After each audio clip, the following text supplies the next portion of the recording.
안녕하세요. 청소년을 위한 청소년에 의한 멘토와의 만남 나비효과 MC 김은석, 임도영입니다. 오늘의 멘토님이신 박용재 멘토님을 만나보도록 하겠습니다. 멘토님 나와주세요. 네, 안녕하세요. 안녕하세요. 네, 반갑습니다. 멘토님께서는 금융감독원이 주관하는 금융 전문 강사라고 하십니다. 금융 전문 강사라는 것이 청소년들에게 조금 생소하게 느껴질 수 있을 것 같아요. 어떤 일을 하고 계시는지 간단하게 소개 부탁드립니다. 네, 보통 금융교육 청소년 대상으로 또 성인 대상으로 금융교육을 하고 있는데요. 청소년 때 혹시 이제 사회과목으로 배우는 것 중에서 정치경제 아직도 있나요? 네, 아직도 있습니다. 예. 근데 정치경제 안에서 나오는 금융 쪽 얘기들은 솔직히 이제 현실하고는 조금 동떨어진 경우가 많이 있거든요. 유럽의 많은 국가들이나 선진 국가들이 이제 젊은 시절부터 어릴 적부터 아이들에게 금융교육을 합니다. 그래서 신용이라는 것은 어떻게 관리해야 되고 앞으로 합리적인 소비 생활에서 어떤 습관을 들여야 되는지 뭐 이런 쪽에 관련돼서 금융에 대한 다채로운 이야기들을 이제 강의하고 있습니다.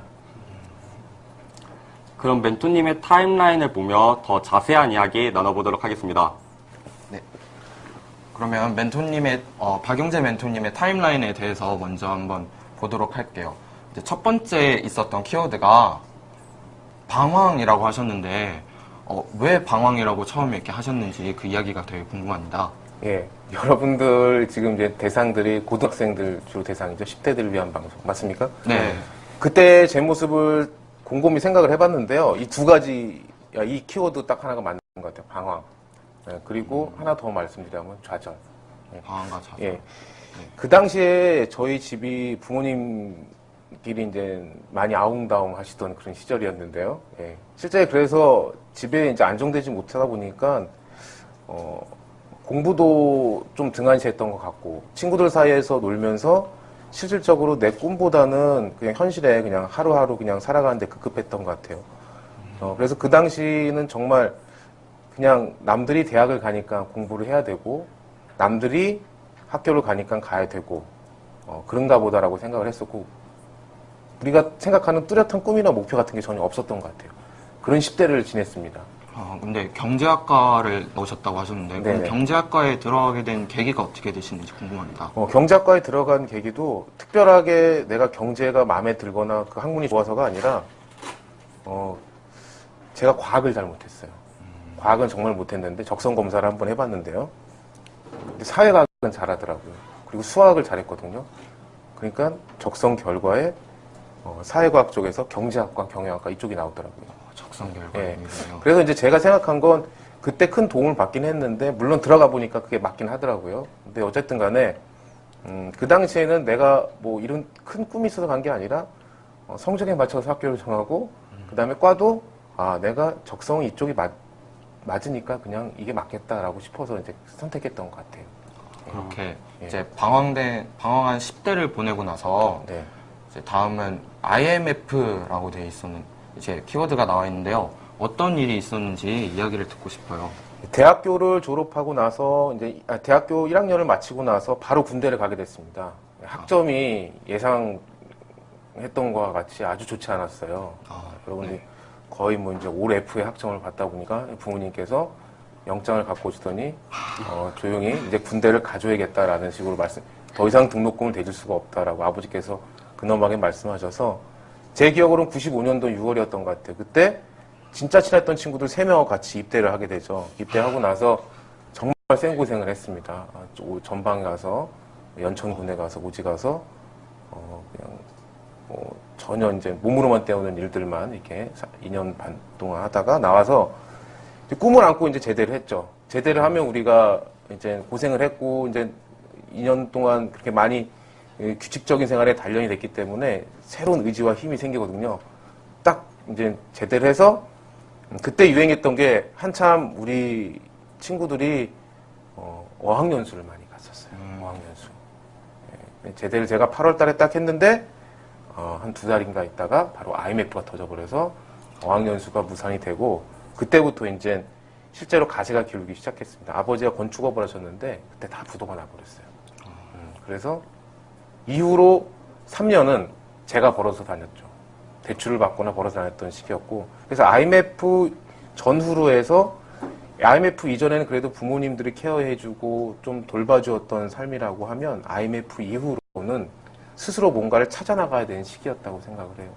그래서 군대에 제대를 하고 나서 연속돼서 이제 홀로서기 하는 시점이 바로 1997년도 IMF가 아니었나라고 생각을 합니다. 그래서 제가 처음 찾았던 게 학업 성적이 별로 안 좋았기 때문에 장학금 받지 못했어요. 솔직히 말씀드려서. 그래서 근로장학생으로 이제 교수님의 이제 스케줄을 관리하고 학과장실에서 근무를 하는 그런 조교 역할을 좀 맡았던 걸로 제가 생각을 하고요. 그래서 경제적인 지원을 또 받으면서 학비를 지원받으면서 그렇게 이제 남은 3년을 해서 이제 졸업을 하게 되었습니다. IMF가 그럼 이제 위기였을 수도 있지만 홀로서기 하는 그런 계기가 됐을 수도 아주 있겠네요. 큰 도움이 많이 되었죠. 그다음에 다음으로는 새로운 도전이라고 하셨는데 어떤 도전을 하신 건지 궁금합니다. 제가 이제 대학교 4년을 졸업을 하고 이제 실제로 직장을 찾다 보니까 이제 여러 군데 지원을 하게 됐어요. 이제 그 중에서 제가 선택한 회사가 이제 현대해상이라는 회사였는데 들어와서 이제 다양한 부서들을 많이 거쳤습니다. 이제 거치다가 제가 정말 예전부터 꿈꾸고 있던 일들이 중학교 때 한번 생각을 했었던 것 같은데 그게 우연듯이 생각이 들었어요. 남들 앞에서 가르치는 일, 그 다음에 강의하는 일 이런 게 상당히 마음에 들었던 것 같아요. 그래서 회사 내에서 할 수 있는 게 전문 강사라는 또 아니면은 영업 교육이나 아니면은 전문 강사라는 쪽에 이제 일 자체가 있거든요. 근데 이게 갑자기 이제 분사를 한다는 거예요. 분사는 흔히 말하는 아웃소싱이라고 하죠. 회사가 아예 틀려지는 거죠. 이 회사를 관두고 현대해상이라는 회사를 관두고 새로운 회사를 이직을 하는 거예요. 물론 같은 울타리 안에 있긴 하지만 그래서 많은 고민을 하다가 진짜 꿈을 찾아서 새로운 도전을 한 게 벌써 4년이 지났습니다. 2009년도에 그렇게 이제 현대해상을 퇴사를 하고 지금 제가 소속해 있는 하이인재원이라는 곳으로 현대해상 전체를 교육하는 기관으로 움직이게 됐고요. 그래서 제가 지금 하고 있는 일들 오늘 나비효과, 멘토 제가 되게 부족한 자격이지만 이 자리에 쓸 수 있는 것도 이 새로운 도전을 하지 못했으면 불가능한 일이다라고 생각을 하는 거죠. 네. 나비효과와 만날 수 있었던 그런 기회가 될 수도 그게 바로 있었겠네요. 2009년입니다. 네. 그 다음으로는 책을 출간하셨어요. 네. 네.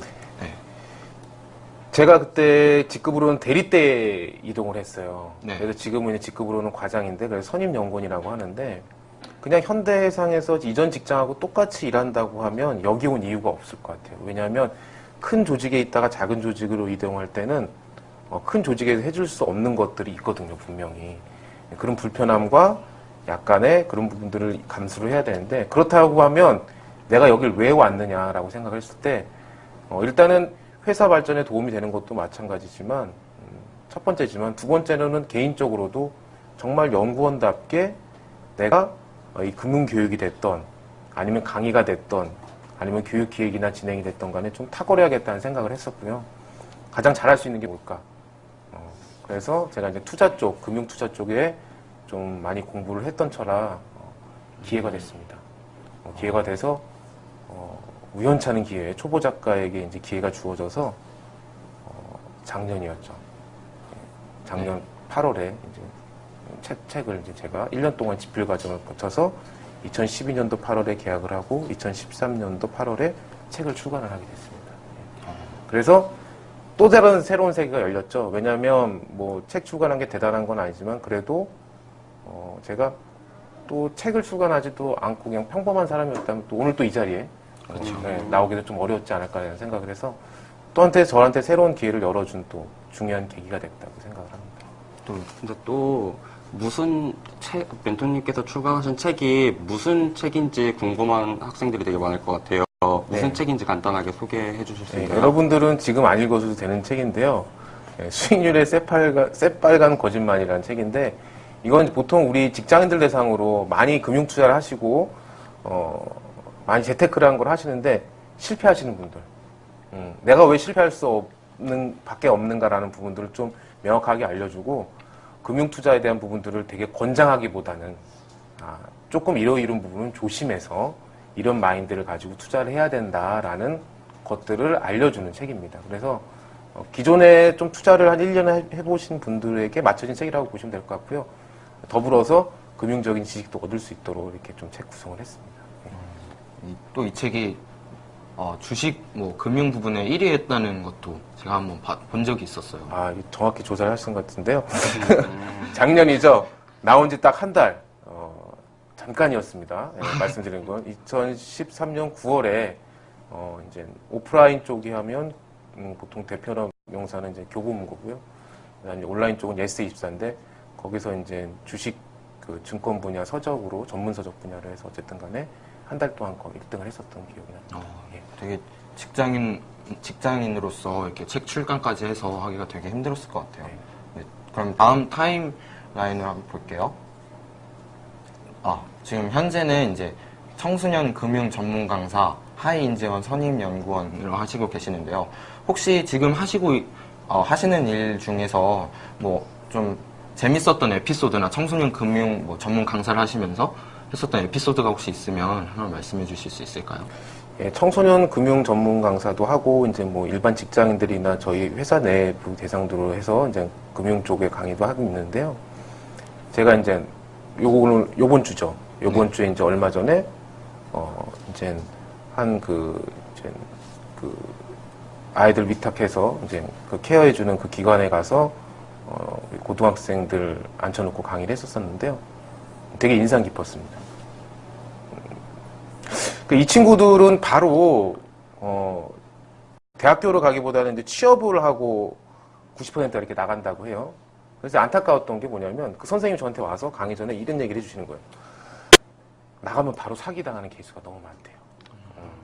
그러니까 우리가 정착금으로 정부에서 일부를 지원을 해주는데 또 자기가 돈을 벌죠. 직장 취업해서. 그런데 나가면 너무 몰라서 사기를 당하는 케이스들이 너무 많다. 그래서 그런 분들을 좀 방지해준 차원에서 얘기를 해줬으면 좋겠다라고 했는데 의외로 되게 집중을 잘했어요, 이 친구들이. 예, 물론 이제 중간중간에 문화상품권 많이 뿌렸습니다만은 어쨌든 간에 원래 우리 강사들한테는 그래요. 이 청소년들한테만 먹히는 강의를 하면 다 성공할 수 있다. 여러분들이 상당히 어려운 분들이거든요, 저희한테는. 예, 근데 어쨌든 간에 정말 잘 들어줬고 제가 이제 금융 쪽만은 항상 전체를 다 강의를 하면요, 어려워요. 되게 어려워하거든요. 그래서 한 30% 정도는 이 청소년들에 대해서 꿈에 관련된 이야기를 항상 뒷마무리할 때 해주고 있습니다. 되게 좋아했던 기억이 나고요. 어쨌든 저도 되게 재능 기부 차원에서 했던 뜻깊은 강의이고요. 예.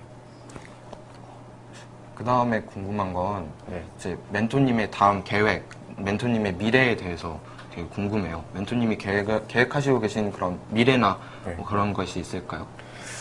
글쎄 이제 제가 여기 와서 연구원으로 또 강의를 하면서 교육을 기획하고 진행하면서 품었던 꿈은 어쨌든 간에 좀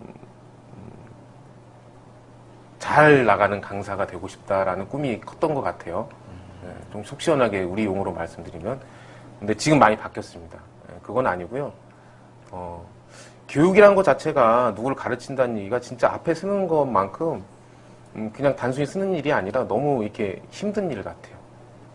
제가 보면 내가 못하고 있는 것들을 남들한테 얘기해가 정말 쉽지가 않은 일이거든요. 그런데 대부분의 가르치신 분들은 강사분들은 그런 아마 컴플렉스 아닌 컴플렉스가 있을 거라고 생각을 하는데요. 가장 여러분들이 찾고 있는 멘토, 되게 듣고 싶어 하는 강의는 삶이 묻어나는 강의잖아요. 그쵸? 그 삶 속에서 정말 남의 얘기가 아니라 자기 얘기를 해주는 그런 멘토인데요. 어쨌든 그런 삶을 살고 싶은데 저는 모르겠어요. 제 꿈이 금융 전문 강사로서 앞으로 대성하는 거다. 책을 출간할 당시에는 그렇게 생각했던 것 같아요. 이렇게 해서 정말 대박이 한번 나서 나도 멋진 재테크 강사 정말 많은 곳에 불려다니고 싶다는 생각도 했던 것 같은데 지금은 절대 그게 아니고요.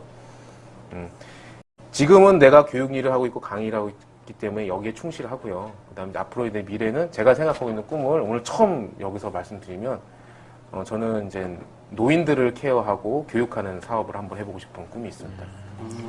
그래서 앞으로 이제 100세 시대라고 얘기를 하는데 이 정말 노인분들 정말 열심히 일하시고 이제 마지막 말년을 맞이하시는 분들한테 의미 있는 삶을 부여해주고 또한 이분들을 케어해줄 수 있는 그런 사업을 해보고 싶어요. 흔히 말하는 공익사업이죠. 예. 그냥 흔히 말해서 이렇게 돈벌이 수단으로만 할 수 없는 사업이거든요. 그래서 계속 이런 생각이 생기고 있어서 지금은 당장은 방법을 모르지만 지금 직장생활에 충실하고 있지만 나중에 기회가 된다면 그런 쪽으로 한번 일을 해보고 싶다라는 그런 꿈이 있습니다. 좋은 말씀 감사합니다. 예, 멘토님의 타임라인이 끝났습니다. 멘토님의 타임라인을 보고 나니 멘토님이 다음에 어떤 이야기를 하실지 정말 기대가 됩니다. 멘토님께서 준비하신 말씀을 다 같이 들어보도록 하겠습니다. 네, 한번 궁금할게요. 근데 했는데 네, 멘토님 제 강의는 한 5분 정도 되신다고 하셨죠? 네, 5분. 그 다음에 어느 정도 질문도 있는 거예요? 그 다음 스왓 하고요. 방청객 질문 받으면 제가 너무 끝이에요. 짧겠나? 지금 그래? 시간 봐봐. 예, 여러분들 한 게 지금 지금까지 15분밖에 안 돼. 그래요? 가면 자체 질문 들어가면 안 돼요? 가면 자체 질문? 강연을 제가 좀 많이 하죠. 뭐 조금 시간을 더 해도 되고 아니면 앞을 제가 짧게 했어요 일부러. 왜냐면 타임라인을 너무 길게 스토리 풀어버리면 지루해질 것 같아서. 한 20분 정도를 해줄 수 있나요? 20분이요? 예, 충분합니다. 네. 예.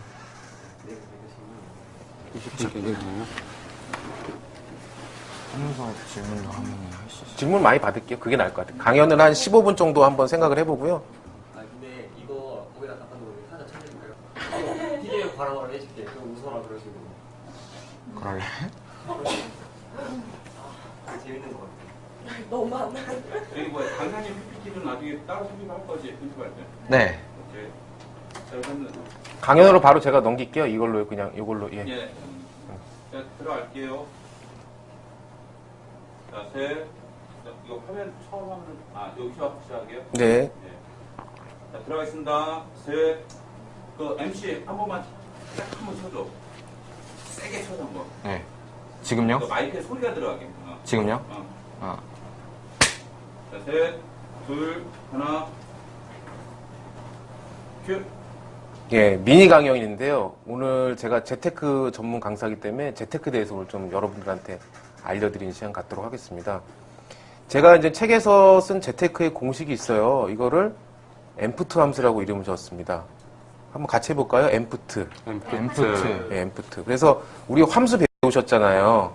예, Y가 흔히 말하는 개인 자산입니다. 여러분들 이 Y가 커져야지 부자가 되는 거예요. 예, 그런데 그 요소에는 세 가지가 있다. 재테크 할 수 있는. 그 첫 번째는 M입니다. M이 뭘까요? 종잣돈. 예, 종잣돈입니다. 공부 좀 하고 오셨나 봐요. 예. 예, 시드머니라고 하죠. 종잣돈입니다. 이 재테크는요, 재물재자예요. 그래서 재물을 늘리는 기술이에요. 그래서 기본적으로 돈이 있어야 됩니다. 그 보통 시드머니라고 하죠. 종잣돈은 이제 개인마다 다 틀린데 어떤 분은 억 이상 넘어야지 종잣돈이 된다라고 얘기하시는 분도 있고 어떤 분은 한 돈 100만 원 모아놓고 나 종잣돈 있다라고 얘기하시는 분도 있어요. 그래서 개인적인 마다 크긴 틀린데 어쨌든 종잣돈이 있어야 된다. 두 번째 F를 알아볼 텐데요. F는요, 파이낸스 포트폴리오라고 합니다. 보통 투자 포트폴리오라고 하는데요. 제가 이제 재밌게 금 얘기 한번 해드릴게요. 여러분들 요즘에 금값이 얼마 정도 할 것 같아요? 한 돈에 18만 원? 18만 원. 오, 정확해요. 제 주인공 박수 한번 쳐드릴게요. 오. 작년에 금값이 24만 원까지 갔다가 최근에 떨어졌습니다. 18만 원. 그래서 요즘에 투자하시는 분들은 어떤 생각을 하냐면 금을 사야 되니? 말아야 되니? 막 이런 얘기를 합니다. 제가 정확히 금값 올렸던 시기를 알려줄게요. 2003년도까지는요, 금값이 보통 우리 시중에서 말하기는 80년대부터 2000년도 초반까지는요, 5만 원이었습니다. 한 돈에. 5만 원. 그러던 게 2003년도부터 뛰기 시작해가지고 작년에 24만 원까지 간 거예요. 자, 만약에 제가 말씀드릴게요. 2003년도에 금이 이제 많이 뜰 것을 알고 투자했던 사람, 그 사람이 이제 예를 들어서 포트폴리오를 금에 투자를 했다는 사람은 돈을 벌었겠죠. 그런데 1980년대 금에 투자하신 분은 그리고 20년간 투자를 했어요. 금이 하나도 올라가지 않았던 계속 5만 원씩 했던 시기에. 실제로 계속 가격이 변동하지 않는다는 것은 물가 상승으로는 까먹기 때문에 손해거든요. 이런 분의 투자 포트폴리오는 틀린 거죠. 그래서 제가 말씀드린 건 뭐냐면 각 시기에 맞는 포트폴리오가 있습니다. 요즘은 부동산이 되는 시기냐, 아니면은 주식이 되는 시기냐, 아니면 채권이 되는 시기냐, 아니면 아까 말한 실물 자산인 금 같은 거에 투자할 시기냐. 이게 있거든요. 이걸 모르면 아무리 종잣돈이 있어도 잘못 투자를 하게 되고 돈을 까먹는 게 됐다는 거죠. 그래서 보통 많은 사람들이 고민하는 재테크의 거의 90%가 뭐냐면 M이나 T가 아니라 F입니다. 투자 포트폴리오를 내가 어떻게 짤 것인가에 대해서 계속 질문하고 그렇다면 세부적으로 어떤 종목이나 어떤 거에 투자를 해야 될까 계속 물어보거든요. 땅을 사면 어디 부위에 땅을 사야 되느냐? 강남에 사야 되냐? 아니면은 저 밑에 경기도 외곽지에 사야 되냐? 뭐 이런 거 계속 물어보시거든요. 자, 그래서 이제 보통 많은 사람들이 가장 관심 갖는 게 F다. 그다음에 T에 대해서 얘기 드릴 텐데요. 투자 시간입니다. 복리의 마술이라고 들어보셨죠? 들어보셨어요, 여러분들? 복리. 이자에 이자를 붙여준다. 네. 네, 그쵸? 수학 단리는 뭐냐면요. 그냥 이자에다가 원금의 이자만 줍니다. 그런데 복리는요, 이자를 붙이고요. 그게 다시 원금이 되고요. 또 이자를 붙여주고. 그래서 보통 시간을 얘기할 때 복리,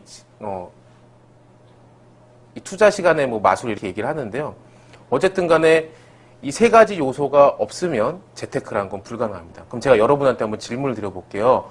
엠프트 중에서 여러분들은 무엇을 갖고 있습니까? 시간? 투자 시간. 예. 여러분들은 M하고 F는 없어요. 그쵸? 네. 그러니까 여러분들은 재테크에서 지금 배우실 필요가 없는 거예요. 그쵸? 네. 예. 그리고 오직 남아도는 건 시간밖에 없다. 그쵸? 앞으로 주구장창을 내가 살아갈 시간들. 죽을 때까지. 그쵸? 자, 그러면 저는 오늘 잘못 나온 거죠. 그쵸? 재테크 강사 오막에 나와서 돈도 없고 투자 포트폴리오도 모르는 여러분들 붙잡고 나서 제가 얘기를 드린다는 게 어불성설이잖아요. 그쵸? 예. 그래서 이거는 제가 오늘 재테크에 대해서 이런 부분들이 있어야 된다라는 것들을 알려드린 것 뿐이고 여러분들을 위한 엠프템스를 제가 만들어 왔어요. 그게 바로 오늘 주요 강연할 내용입니다. 꿈의 재테크, 엠프트를 실천하는 제목으로 오늘 말씀드릴 텐데요. 제가 아까 재테크에도 엠프트가 있다고 했죠. 그건 종잣돈과 그 다음에 투자 포트폴리오와 시간이었습니다. 근데 여러분들 꿈을 재테크할 때도 엠프트가 있어요. 그걸 제가 찾아냈습니다. 그래서 M부터 제가 말씀드릴게요. 첫 번째는요. 저는 항상 얘기하는데 마인드인 것 같아요. 따라해 보실까요? 마인드. 예. 마음가짐이 정말 중요한 것 같아요. 내가 꿈을 정할 때요. 쉽게 얘기해서 이렇게 얘기를 드리는데요. 마음이 삐뚤어져 있잖아요. 내 꿈이 잘못된 방향으로 갑니다. 우리가 요즘 뉴스에 보는 정말 무서운 사건, 사고들 있잖아요. 그분들 안에는 증오라는 게 있는데요. 누구를 위한 원망과 분노가 이렇게 삭혀져 있는 걸 제가 봅니다. 최근 유행했던 드라마 뭐 있죠? 여러분들 자주 봤던? 예, 너목들. 거기 안에 있는 누구요? 배우? 박수아. 예. 예, 정우인 역하고 있는, 예. 그분 같은 경우에도 보면요. 목표가 뭐예요? 목표 분명 있어요. 자기 원수들에 대해서 자기를 상처 줬던 사람들한테, 예, 없애는 거죠. 근데 중요한 거는 이 사람도 목표가 없는 사람이 아니에요. 목표가 분명 있는 사람이고요. 누구보다 강한 의지를 갖고 있는 사람인데요. 마음이 잘못됐어요. 방향이 잘못됐다는 거죠. 그래서 저는 세 가지를 얘기 드립니다. 내 마음속에 방향을 잡기 위해서 이 세 가지를 해야 된다고 말씀드리는데요. 첫 번째로 말씀드린 건요. 불공평에 대한 인식이에요. 여러분들 한번 여쭤볼게요. 세상이 태어날 때부터 여태까지 여러분들은 10여 년간 살아오면서 공평하세요? 아니면 불공평하세요? 세상이. 불공평해요? 세상에 너무 많은 상처를 줬어요. 여러분들한테. 네, 표정이 다 불공평해요. 막 이렇게 얘기를 하고 있어요. 자, 그런데 저는 자신 있게 얘기하는 게 세상은 공평하지 않다라고 얘기를 해요. 이거를 인식을 해야 된다. 여러분 태어날 때 다른 부모님. 맞죠? 여러분들이 원하는 환경에서 선택할 수 있는 일도 있지만 원하지 않는 선택으로 내가 주어진 것들이 훨씬 지금까지는 많았어요. 원하는 학교 갔어요, 여러분들? 아니요. 네, 그 다음에 여러분들이 원하는 공부를 하고 있어요, 지금? 정말 배우고 싶은 과목? 원하는 부모님 만났습니까? 이건 대답하면 안 돼. 조심해. 이건 대답하면 안 돼. 네. 원하는 형, 동생을 만났어요? 이것도 조심해야 돼요. 말하면 안 돼. 방송 나가면 큰일 나요. 자, 어쨌든 간에 지금까지 주어진 것들은 여러분들이 원하지 않는 것들이 대부분이었어요. 그래서 남들하고 비교하면 안 돼요. 그걸 저는 여러분들은 공평하다, 공평하지 않다라고 얘기를 하기 때문에 엄밀히 따지면 공평하지 않은 건 아니지만 불공평에 대한 인식부터 다시 해야 된다. 그러니까 세상이 누구한테나 똑같은 스타트 라인을 주는 게 아니라는 것부터 인정을 하고 시작해요. 그래야지 내가 삶에 대해서 제대로 된 마인드를 가질 수가 있다고 생각합니다. 이게 첫 번째고요. 두 번째, 주변에 저 이제 부부 모임들 하게 되면요, 행복하신 분들이 있고 자주 싸우는 분들이 있어요. 저는 어떨 것 같아요? 부부 관계가 행복할 것 같아요? 아니면 자주 싸울 것 같아요? 행복할 것 같아요. 예, 그거는 이제 저도 비밀로 해놓고요. 오늘 유일하게 안 알려드리는. 저 어쨌든 간에, 제가 과거를 돌아보면 가장 실패했던 건 뭐냐면, 환경을 바꾸기 위해서는 나부터 변화를 해야 되는데, 다 남을 지적을 하는 거예요. 네가 바뀌면, 이런 거죠. 우리 아내만 조금 바뀌면 이 가정이 행복해질 것 같은 거예요. 내가 학교만, 이 학교만 갔어도 조금 바뀔 것 같고요. 이 친구만 안 만났으면, 이런 선생님만 언니였으면, 심지어는 학원 가서도 강의를 받을 때도, 네, 진짜, 저 수학 선생님만 아니면 내가 공부 잘할 것 같은데, 어째 저런 선생님이 들어와가지고 내가, 다른 과목은 괜찮은데 수학을 내가 망쳐놓을까? 이런 생각을 한다는 거죠. 자, 중요한 거는, 남이 아닌 나부터 변해야지 이 세상을 바꿀 수가 있는 겁니다. 대부분 여러분들이 생각하시는 그 위인이라는 분들은요, 자기로부터의 변화를 먼저 꾀했던 사람들이거든요. 남이 변화를 기대하는 거 아니에요. 세상에 제일 어려운 게 뭔지 아세요? 저는 이 질문을 항상 드립니다. 이게 맞는 것 같아요. 보통 사람들 얘기하기는 내가 변하는 게 제일 어렵다고 얘기를 하는데 틀렸어요. 그건 아니에요. 내가 변하는 게 쉬워요. 제일 세상에서 어려운 건요, 남을 바꾸는 거예요. 한번 해보세요. 옆에 있는 친구 한번 바꿔보도록 한번 해보세요. 네, 진짜 어렵습니다. 그래서 본인부터 변해야 된다는 생각을 하고요. 이제 마지막으로 긍정적인 생각이에요. 이제 제가 뒤에 이제 나중에 제가 겪었던 일들에 대해서 시련이 올 때 어떤 얘기를 들었을 때 어떻게 극복했는가 얘기를 드리겠지만, 사람이 생각이 부정적이 되면 한도 끝도 없는 것 같아요. 주변에 한번 생각을 해보세요. 내가 어떤 친구를 만나고 있는가? 어떤 생각을 하고 있는가? 제가 여러분들의 생각을 어떻게 평가할 수 있는가에 대해서 가장 많이 해보는 방법이 뭐냐면, 여러분들 핸드폰이나 여러분들이 쓰는 PC에 일주일간 검색어를 한번 찾아보세요. 이게 내 생각입니다. 이게 어떤 생각을 갖고 있고, 내가 어떤 거에 관심 갖고 있고, 어떤 말을 하고 있는지 되게 나타나거든요. 그리고 주변 상황을 한번 보세요. 주변 사람들을 볼 때 내가 만날 때 어떤 말을 하는지, 이게 보통 내 생각이 들어가 있거든요. 그래서 여러분들은요, 쉽게 얘기해서 아직 꿈도 완성된 관계도 아니고, 꿈도 자주 바뀔 수가 있어요. 메이드 된 상태가 아니거든요. 그래서 지금 맞닥뜨리는 일들에 대해서 전부인 것처럼 너무나 힘겨워하거나 아니면 부정적인 생각 마시고요. 조금 긍정적인 생각으로, 이런 일이 나한테 닥치는 거는 내가 조금 더 뭔가 더 나은 미래를 나한테 보장해 주려고 하는 거다라는 생각을 가지시면 좋을 것 같고요. 이렇게 마인드가 제대로 섰다면 인생의 방향성이 쓰게 돼 있어요. 그럼 두 번째는 find라고 얘기를 합니다. 찾으시라고 얘기를 해요. 뭘 찾아야 될까요? 여러분 인생에서. 3가지 주요를 말씀드립니다. 첫 번째는요, 일이에요. 이게 내 꿈과도 연결되어 있는데, 여러분들 제일 궁금하신 것 중 하나가 내가 지금은 어느 학교 갈 것이냐, 어떤 전공 택할 거. 맞아요? 맞아요. 네. 가끔은 점쟁이한테 물어봐, 그런 거를. 그쵸? 그건 제가 되게 나무랍니다. 그런 친구들이 있으면. 왜냐면, 왜 내 인생을 점쟁이한테 맡겨요? 그쵸? 그건 자기가 찾아야 되는 거예요. 결국 똑같습니다. 여러분들이 대학교를 졸업을 하고 나서 반드시 일을 찾게 돼 있어요. 근데 일이 전공하고 연관이 될 수도 있고 또 아닐 수도 있거든요. 그때도 이제 일을 점쟁이한테 맡길 건가요? 그건 아니죠. 스스로 찾으셔야 돼요. 그럼 여러분들 스튜디오 안에 앉아 계신 분들 되게 제가 박수를 보내고 싶은 것은 벌써 이 어린 나이에, 저는 여러분 나이에 방황했지 이런 거 생각 못 했거든요. 그런데 지금부터 찾기를 원하시는 그런 간절한 눈빛들을 저한테 보내주고 계세요. 잠깐 졸려하신 분도 있긴 한데, 걔 좀 보면. 어쨌든 간에 내가 무엇을 하고 싶은지, 어떤 꿈을 가지고 있는지, 어쨌든 어떤 일을 하고 싶은지 찾으셔야 되고요. 두 번째는요, 정말 강조하고 싶은 거예요. 특히 여자분들이 남자분들 똑같아요.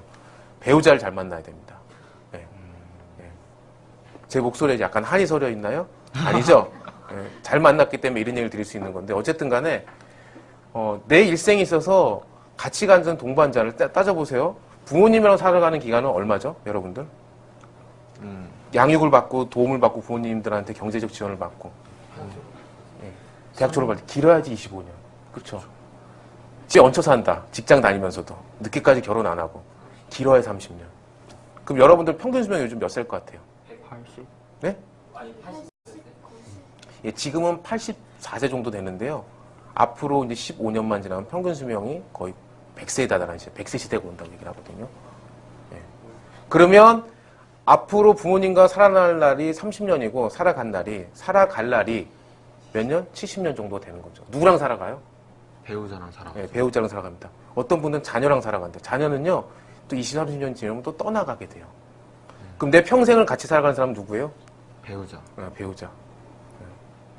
그래서 제가 말씀드린 거는 배우자는요, 낙장불입이에요. 따라해보세요. 낙장불입. 낙장불입. 예, 처음부터 결혼할 때부터 이혼하고 생각하시는 분은 없어요. 그쵸? 뭐 자주 바꾼다는 분도 있는데 그런 건 아니고요. 어쨌든 간에 한 분 선택했으면 끝까지 가는 거예요. 몇 년을요? 70년. 예. 가전제품도 그렇게 쓰는 거 없죠. 그쵸? 예. 그 사람인데 70년을 같이 살아갈 사람이면 가장 인생에 대해서 내가 가장 일보다 어쩌고 보면 더 제일 집중해 선택해야 될 게 배우자라고 생각을 합니다. 그래서 찾으셔야 돼요. 어떻게 잘 찾나요?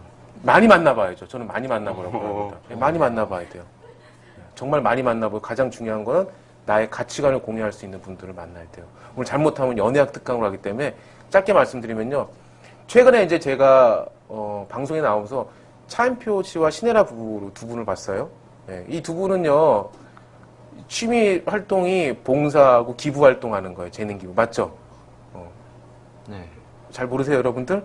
예, 저도 그런데 관심이 좀 있는데. 근데 보세요. 남편하고 그 아내하고 서로 관심사가 틀린 거예요. 한 분은 나는 정말 이런 데 가서 돕고 어려운 사람들 끌어오고, 그 다음에 진짜 가르쳐 주고, 입히고, 먹이고, 이런 게 관심 있는 사람인데, 이 배우자는 전혀 관심이 없어요, 이런 데. 예.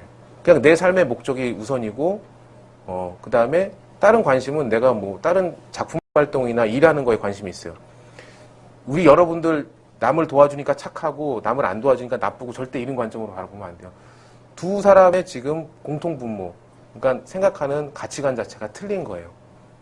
둘 다 누가 나쁘고 누가 잘하고도 아니에요. 근데 그렇게 되면요 삐걱거리 돼 있어요. 그래서 제가 배우자를 찾을 때 가장 중심되는 건 뭐냐면요 이쁘고 잘생기고 멋지고 돈 잘 벌고 유능한 사람이 아니라요 나와 삶의 가치관을 같이 공유할 수 있는 사람이냐 아닌가. 그게 정말 중요하다. 가치관.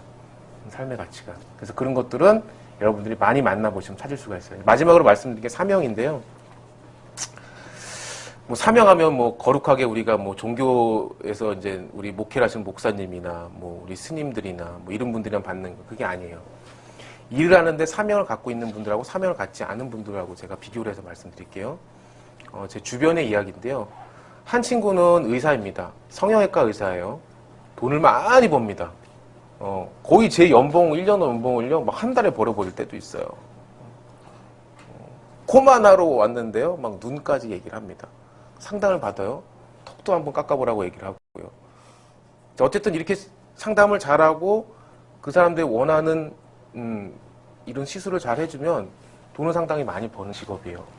우리 말은 고액 연봉을 받는 직업입니다. 자, 근데요, 만약에 이 친구가요, 일을 할 때 정말로 내가 이 외모 때문에 컴플렉스가 돼가지고 사회생활도 하기 힘들었다 이런 경험을 갖고 있는 예를 들어서 친구였다면 성형외과 의사를 해도 그게 사명이 될 수가 있어요. 맞죠? 남을 고쳐주고 이 사람이 외향적으로 자신감 가져서 사회생활 잘하는데 힘을 받게 될 수가 있는 게 그게 내 사명이 되는 거예요. 그러면 돈과 돈을 떠나서 그게 내 일에 정말로 기쁨이 될 수가 있는 거거든요. 근데 반대로 그게 전혀 없어요. 그리고 그냥 환자가 돈으로 보이는 거예요. 얘는 눈까지 하면 2천만 원이고 3천만 원인데 왜 코만 할까? 뭐 이런 식으로. 그렇게 되면요. 사명이 가진 일이 되는 게 아니라 그냥 사명 자체가 내 인생에 없어지는 거죠. 그래서 다른 친구를 한 명 봤는데 다른 친구는 이제 변호하는 일을 하는데 이 친구는 돈은 많이 벌질 못해요. 그렇지만 자기가 하는 일의 절반은 떼어서 정말로 소외된 이웃들에서 변호를 하는 일들 자체를 합니다. 근데 돈을 아예 안 받지는 않아, 이 친구는. 또 뛰어난 철학이 있어요. 단 몇만 원에도 받긴 받아요. 왜냐하면 정당한 대가는 내가 받는다 이거죠. 그 대신 싸게 해준다 이거죠. 왜냐, 없으신 분들이니까. 그러니까 이 친구는 변호를 하는 게 있어서 나보다 법률적으로 떨어지고 잘 모르시는 분들을 대변하는 게 내 사명이라고 생각을 해요. 너무 즐겁게 삽니다. 그래서 제가 지금 말씀드리는 이유를 보면 어떤 직업을 선택하냐도 중요하지만 중요한 게 이 직업이, 이게 하는 일이 내가 사명을 가지고 있는 일이냐 아니면 그냥 단순히 생계를 위한 수단이냐에 따라서 정말 갈리는 것 같아요. 그래서 이 세 가지를 꼭 찾으셔야 된다. 내 평생에 할 일과 배우자와 사명을 꼭 찾으시라 말씀드리고 이제 마지막에 하는 일은요. 제가 T는 트라이라고 적어봤습니다. 마인드도 제대로 갖췄어요. 인생에 내가 목적과 마음의 방향을 잘 잡았고요. 그 다음에 이 일, 배우자, 사명도 다 찾았습니다. 제일 중요한 건 뭘까요? 트라이 하는 거죠. 해보는 겁니다. 언제까지요? 될 때까지. 이게 정말 내가 하고 싶은 일이 맞고 정말 나의 꿈이고 내가 가야 될 방향이라면 될 때까지 해보는 거죠. 찾는 과정에서 자꾸 바뀌고 변경할 수도 있습니다. 그렇지만 그게 맞다고 내가 확신이 들었을 때는 해보는 겁니다. 되는지 안 되는지 안 될 때까지. 그래서 이 세 가지를 얘기하고 있어요. 항상 꿈의 재테크 세 가지 다시 한번 정리를 할게요. 첫 번째는 뭐라고요, 여러분들? 마인드. 예. 마음의 방향이 제일 중요합니다. 여러분 마음의 방향이 삐뚤어졌어요. 세상에 대한 원망과 분노, 그 다음에 네 탓이야. 네가 안 변해서 난 이렇게 살고 있어. 그 다음에 항상 부정적인 생각으로 차 있습니다. 절대 꿈을 찾을 수가 없어요. 꿈을 찾아도 잘못된 방향의 꿈이 나옵니다. 자, 두 번째. 마인드. 예, find입니다. 그러면 찾으세요. 내가 하고 싶은 일, 내가 찾고 싶은 꿈, 이게 다 꿈에 해당하는 거예요. 내가 만나고 싶은 배우자, 나중 일이죠. 내가 하고 싶은 일의 사명을 찾으시고요. 마지막에는 도전해보세요. 예. 제가 이제 말씀드리면 꿈의 재테크 이 세 가지는 엠프트는 마인드, 파인드, 트라이입니다. 이렇게 아마 하시다 보면 이 세 가지를 머릿속에 두고 한번 실천해 보시다 보면 아무래도 여러분 삶이 지금보다 훨씬 더 좀 빛나는 삶이 되지 않을까 싶어요. 예. 이상으로 저의 미니 강의를 마치도록 하겠습니다. 감사합니다. 마지막 코너는 멘토님의 삶과 꿈에 대해 자세히 알아보는 시간인 스와트 시간입니다. 잠깐만 끊고 가도 될까요? 강의가 좀 길었죠? 아, 지금 10. 네. 아, 그래요? 예. 끝나고 바로 들어가는 이거 하고 가야 되잖아요. 거의 끝나는 거에서 다시 네, 그 멘토님께서 여기까지 마치겠습니다 하고 난다. 편집에서 거기서 끊어달라고 얘기하고. 네, 거기서 그래서 그럼 뭐 하라고요? 그 강의가 끝난 후 소감이나 네. 근데 딱 그 감사합니다. 받을게요. 그냥 자유롭게 받아서 제가 얘기해 주고. 그냥 할까? 네, 그냥 자연스럽게. 어차피 뭐 준비를 막 그렇게 해서 하는 것보다 그런 게 나을 것 같아요. 예. 그쵸. 근데 좀 빨리. 이렇게 세워놓고 다음 시작해요? 어떻게 이렇게 제가 들고 있어야 돼요, 이거? 그거 어떻게 하지? 이거 고정 원래 안 돼 있어서? 이거 내려. 내가 이렇게 들고 할게. 내가 이렇게 들고 있을게. 아, 오케이. 이렇게 들고 이렇게 괜찮아요? 조금만 올려봐봐. 이렇게요? 조금만 더 올려봐봐. 이렇게. 그렇게. 그냥 턱에 거의 딱. 자, 들어갑시다. 네. 자, 셋, 둘, 하나. 자, 마지막 코너는 멘토님의 삶과 꿈에 대해 자세히 알아보는 스와트 시간을 준비했습니다. 스와트, 첫 번째 S입니다. 처음으로 S는 강점을 뜻하는데요. S 강점은 열정이라고 되어 있어요. 멘토님의 뜨거운 열정을 볼 수 있는 이야기가 혹시 있나요? 예, 그냥 제가 직장 생활을 하면서 가장 많이 들었던 게 열정적이다는 얘기를 가장 많이 들었던 것 같아요. 그러니까 저는 제가 볼 때 이 스트렝스라고 하는 강점 자체가 별로 없는 것 같아요.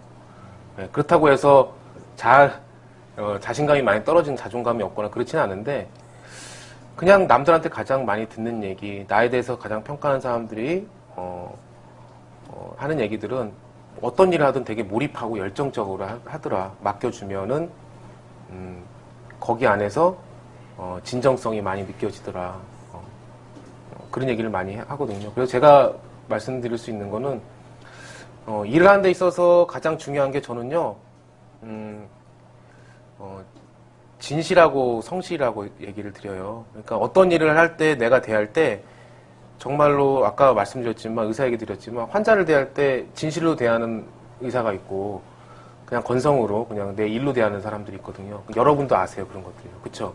네. 여러분들 인생에서 여러분들 진정으로 대하는 사람은 현재는 어쨌든 간에 부모님들이죠. 그렇죠? 여러분들을 건성으로 일로 대하진 않습니다. 당연히 아니고. 그렇죠? 근데 선생님들은 느낌이 올 거예요.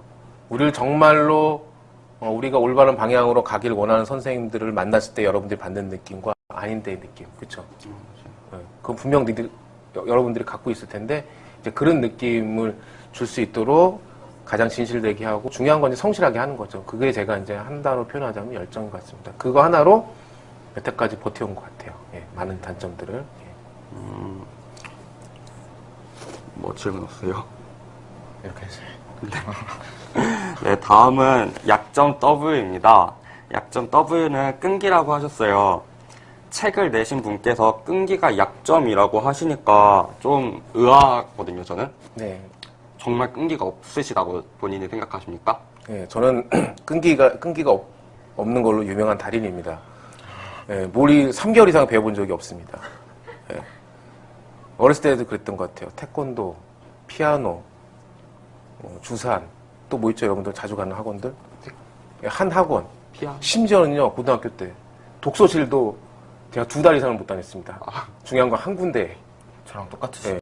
그래서 자꾸 바꿔요. 핑계를 대면서. 어떻게 바꾸냐. 여기는 환경이 안 맞는 것 같아. 의자가 좀 불편해.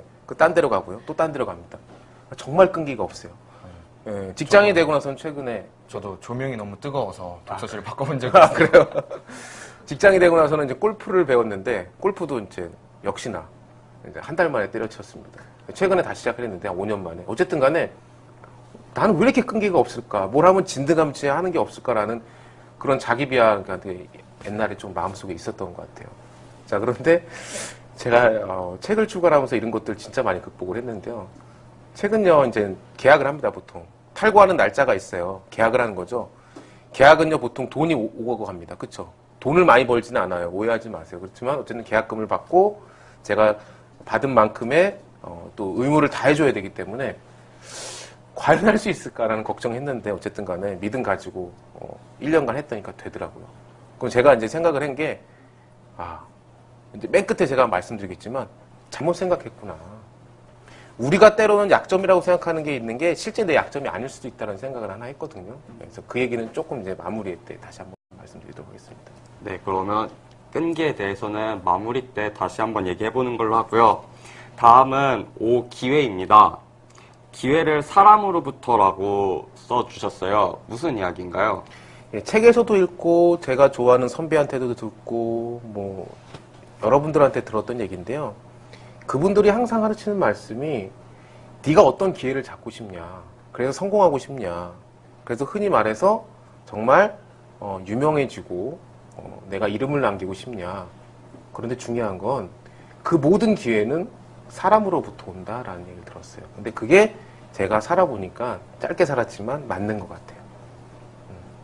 그 기회를 박씨를 물고 온 제비처럼 흥부전에 나오는 진짜 물어다 주는 사람이 사람이에요. 그럼 중요한 게 내 주변에 어떤 사람들이 있냐가 정말 중요한 거죠. 그 사람들한테 내가 어떻게 대했냐가 중요한 거고요. 그러니까 저도 이제 책을 쓰게 된 계기도 우연한 계기였어요. 제가 이제 강의 진행을 하고 기획을 하다 보니까 교육 기획을 하다 보니까 강사들을 많이 섭외를 합니다. 그러니까 한 분을 섭외를 했어요. 그 섭외한 분을 알고 보니까 제 고등학교 동창이었던 거예요. 저는 몰랐는데 제 친구의 친구를 또 아는 거죠.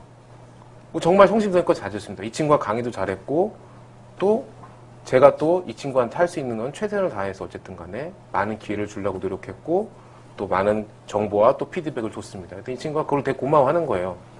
근데 이 친구는 기존에 책을 썼던 작가였었습니다. 우연찮게. 근데 이분이 출판사하고 이제 조인해서 만남을 하는 거예요. 내 근처에 가는데 마땅한 데가 없다. 좀 자리를 좀 봐줄 수 있냐. 그래서 이제 제가 근처에 이제 자리를 하나 마련해 드렸었죠. 거기에 이제 저도 이제 음료수도 갖다 드리고 어떻게 하는 건가 궁금도 하고 해서 꼈었습니다.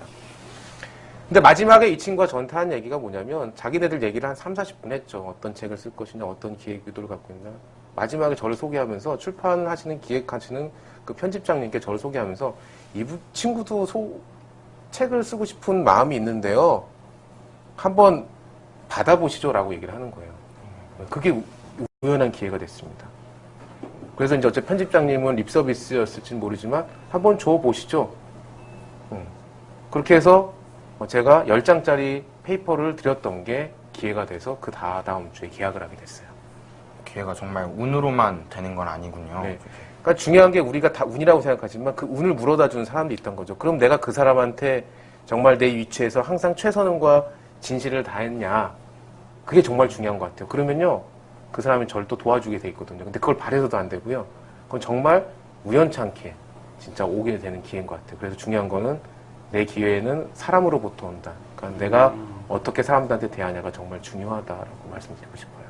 오히려 그러면 그게 하나하나 사람들에게 집중하고 그렇게 성심성의껏 대할 수 있었던 것도 하나의 강점이 될 수도 있겠네요. 그렇죠. 근데 그렇게는 모르겠어요. 잘 못했던 것 같긴 한데 어쨌든 일에 대해서는 제가 일에 대해서 사람을 대할 때는 편견이나 아니면은 뭐 어떤 그런 거 없이 진실되게 이렇게 했던 것 같아요. 그래서 그런 부분들이 되게 유효하지 않았나라는 생각을 합니다. 마지막은 T입니다. T는 위협인데요. 극복하고 오는 성장통이라고 멘토님께서 써주셨어요. 어떤 성장통을 겪으셨나요? 제가 이제 파란만장한 성장통이 있는데 오늘 얘기를 드리기에는 너무 길어질 것 같고 또 이제 방송이 나가면 또 그분께서 상처를 받으실까봐 또 얘기 들으면 자기인 줄 알거든요. 그래서 오늘 제가 얘기를 좀 풀어드릴게요. 사람한테 보통 많이 우리가 상처를 받고 사람 때문에 힘들어하고 사람 때문에 좌절하고 또 때로는 극복을 하게 되기도 하거든요. 잘 생각해 보세요. 내가 힘들어하는 게 거의 대부분은요, 환경도 있지만 사람 때문에 오는 경우가 되게 많습니다. 저도 그랬었어요. 정말 믿었던 사람인데, 정말 뒤통수를 크게 맞은 적도 있었고요. 그 다음에 정말 난 이 사람에서 최선을 다했는데, 그리고 정말 진실되게 했는데, 알고 보니 내가 속고 있었던 경우도 많아 있었고, 또 한 가지는 정말 얼토당토한 게 그냥 제가 싫은가 봐요. 그래서 저를 막 괴롭히는 사람도 있었고. 자, 그런데 제가 이런 얘기를 가끔 드려요. 강의할 때. 여러분들이 만약에 정말 흔히 우리가 재벌이라고 부를 수 있는 아버지를 만나서 경영 수업을 12년간에서 15년간 정도 받고 기업체를 물려받았다. 나이 한 30 중반대. 세상이 여러분들을 바라볼 때 성공했다라고 얘기를 할까요? 절대 그렇게 바라보질 않아요. 근데 진짜 그렇진 않거든요. 그분들도 부단한 노력을 하고요. 그 기업체를 물려받게 경영 수업을 혹독하게 합니다. 제가 근처에서 봤어요. 제 친구 같은 경우에도. 그냥 쉽게 주질 않아요, 아버지가. 쉽게 주면 말아먹으니까요. 자, 그런데 진짜 우리가 흔히 말하는 핸디캡이 많은 사람이죠. 부모님이 이혼한 가정에 자랐고요. 넉넉하지도 않았고요. 내 몸에는 또 장애가 있고요. 그 다음에 나는 이러이러한 환경 속에서 정말로 어렵게 공부를 했고요. 그 다음에 그래서 그 높은 자리에 우리가 흔히 말하는 성공할 수 있는 자리에 올라갔다. 스토리가 어떤 스토리가 더 멋있어요? 여러분들 보시기에요? 네, 두 번째죠. 진짜 웃긴 게 똑같은 노력을 해서 똑같은 위치에 올라가도요. 두 번째 스토리가 훨씬 더 멋있어요. 왜 그러냐면요. 사람들이 거기서 위안을 얻거든요. 그러니까 다시 한번 말씀드리면 뭐냐면 내가 오늘의 상처와 고통과 여러 가지 아픔들이 내가 극복을 하게 되면요. 여러 사람들한테 희망을 줄 수 있는 얘기로 바뀌게 되거든요. 그래서 여러분들 생각하시면 이렇게 했으면 좋겠어요. 정말로 성공한 사람이 됐는데 오늘 이 자리에 왔는데 제가 고민했어요. 정말 여러분한테 해준 얘기가 라이프 스토리가 번번치 않게 없으면 어떡하나. 저도 생각해보면 그렇게 심하게 어려운 인생을 살았던 것도 아니고 누구처럼 장애가 있는 것도 아니고. 자, 그런데요. 제가 한 가지 말씀드리고 싶군요. 진짜 중요한 거는 몸의 장애가 아니라 마음의 장애예요. 아까 마음들을 얘기 드렸지만 이런 마음의 장애 갖고 계신 분들이 너무 많거든요. 주변에 보면요. 자, 어쨌든 간에 여러분들이 그걸 극복을 못하기 때문에 그러는데 어떤 아픔이나 상처가 올 때 또 내가 힘든 게 있을 때는 그냥 이렇게 생각하시면 좋을 것 같아요. 내가 이것을 뛰어넘게 되고 극복하게 되면 시간이 지나서 극복하게 되면 내가 그만큼 커져 있겠구나. 잘할 때 오는 우리 어렸을 때 잘할 때 다리 아프잖아요. 우리 아들 9살인데 자꾸 다리 주물러 달라고 하거든요. 성장통이라고 생각하시면 좋겠어요. 네. 저는 그렇게 스트레스를 받아들이고 있습니다. 예. 진짜 사람한테 기회도 오지만 또 사람한테 위협도 그렇죠. 오는 것처럼 진짜 마치 너목들처럼 사람의 마음을 읽을 수 있는 능력이 있었으면 되게 좋았을 텐데 되게 아쉬운 것 같습니다. 네, 그럼 수학은 여기서 마무리 짓고요. 좋은 말씀 해주신 멘토님께 박수 다시 한번 부탁드릴게요. 그럼 저희가 멘토님과 지금 대화를 하면서 멘토님께 궁금했던 점이 몇 가지 생겼는데 네. 그 부분에 대해서 몇 가지 질문 드리도록 하겠습니다. 네. 질문 먼저 하실래요? 제가 생각했을 때 이렇게 계산을 좀 해봤었거든요. 네. 뭐 제가 직장을 가서 뭐 초봉 300 이런 식으로 받아가지고 계속 이렇게 돈을 뭐 쓰지 않고 이렇게 모으고 해봤자 뭐 가족이랑 이제 딸이랑 뭐 아들이랑 같이 살 집 하나 이렇게 30평짜리 서울에서 집 하나 구하는 게 거의 한 10년 동안 거의 안 쓰고 이렇게 모으고 모아야 집 한 채 살 수 있다는 게 저는 그게 되게 약간 회의감을 느꼈어요. 사람들이 이렇게 학원비를 들이면서 이제 뭐 좋은 대학에 가서 뭐 좋은 직업을 얻고 뭐 이런 식으로 해서 돈을 이렇게 모아봤자 그렇게 집도 사기도 좀 급급한 그런 상황에서 뭐 때문에 이렇게 하는가라는 회의감이 들었는데 이런 부분에 대해서는 어떤 말씀을 주실까요? 주고 싶은 정말 좋은 질문이에요.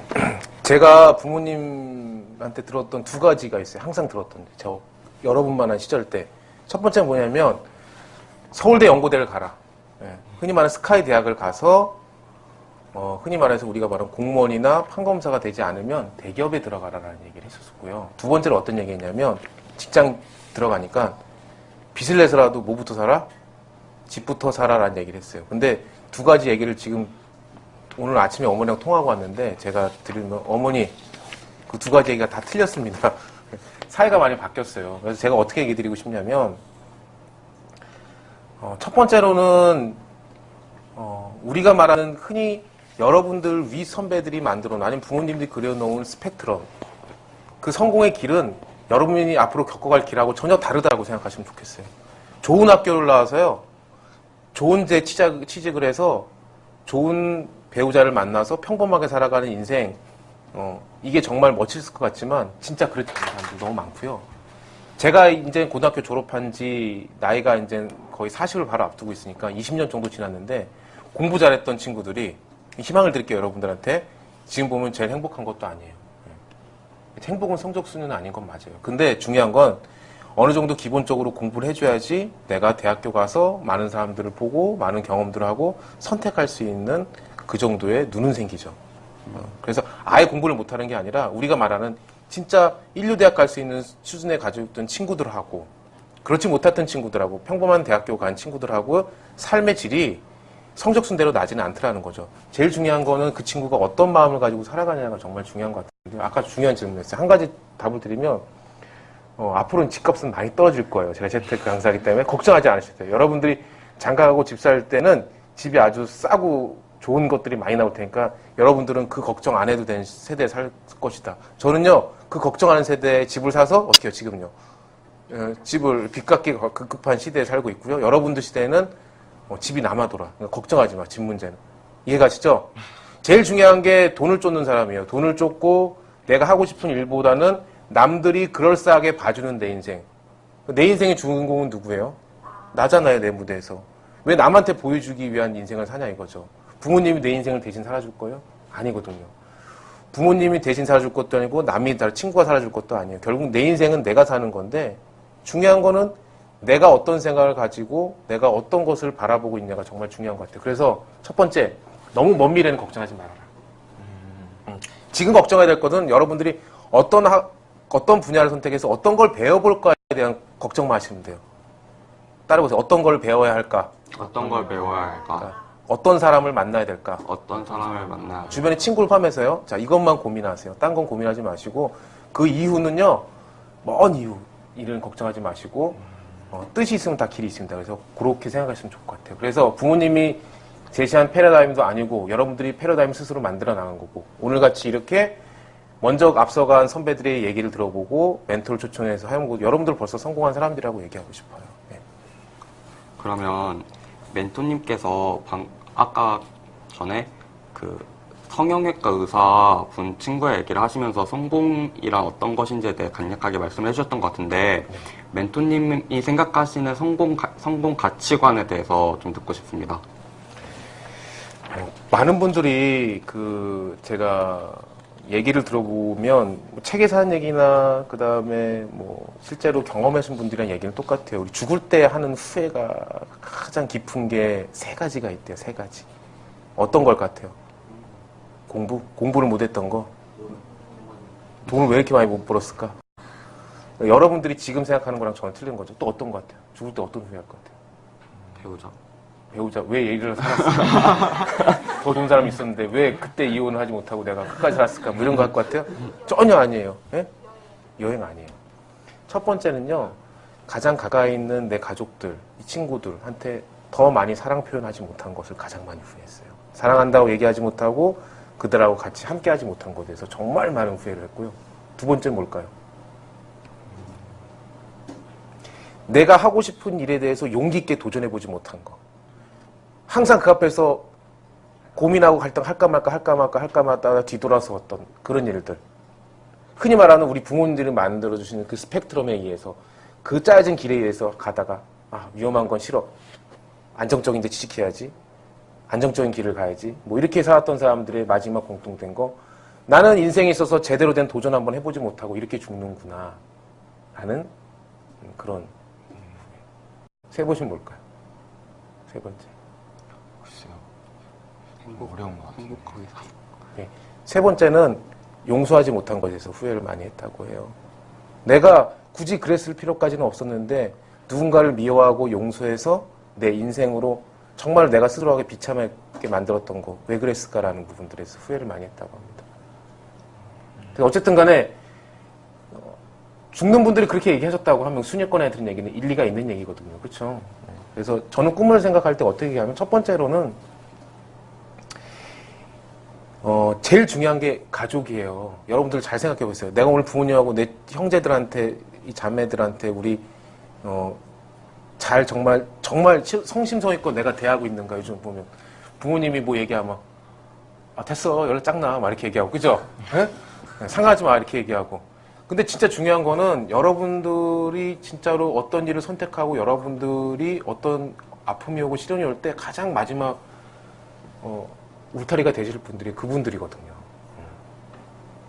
그러면 그분들하고 눈높이를 같이 맞추는 연습을 지금부터 하셔야 되는 게 중요하다고 생각합니다. 그래서 가족을 벗어나서 행복을 찾는 사람들은 실패한 인생이다라고 해요. 첫 번째, 가족 안에서 성공을 찾으라고 얘기를 드리고 싶고요.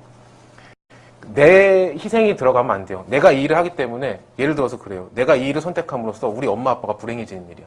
너무나 힘들어지는 일이야. 아니면 그런 선택이라고 하시면 안 돼요. 최근에 이제 제 주변 사례를 보면, 가출했어요. 다 큰 처자가. 그래가지고, 대학교 때 떡하니 임신을 해가지고 왔죠. 그래서 결혼을 해버린 거예요. 어머니 마음을 1년 동안 거의 뼈를 타게 만들었어요. 진짜로. 올바른 선택이 아니다라고 저는 얘기를 드리는 거죠. 나의 행복을 위해서 가족들을 희생시키는 거예요. 우리 아버지, 난 밖에서 돈 번다고. 너희들은 너희들 알아서 살아. 맨날 술 먹고 늦게 들어오시고. 가족들하고는 일체 같이 취미 공유하신 거 없으시고. 이런 인생은 절대 성공한 인생이 아니다. 후회하는 인생이다. 첫 번째는 가치관을 가족들과 같이 공유하고요. 또 그들의 의견도 잘 받아서 여러분들이 원하시는 꿈을 위해 살면 됩니다. 그게 난 성공한 인생이라고 생각을 해요.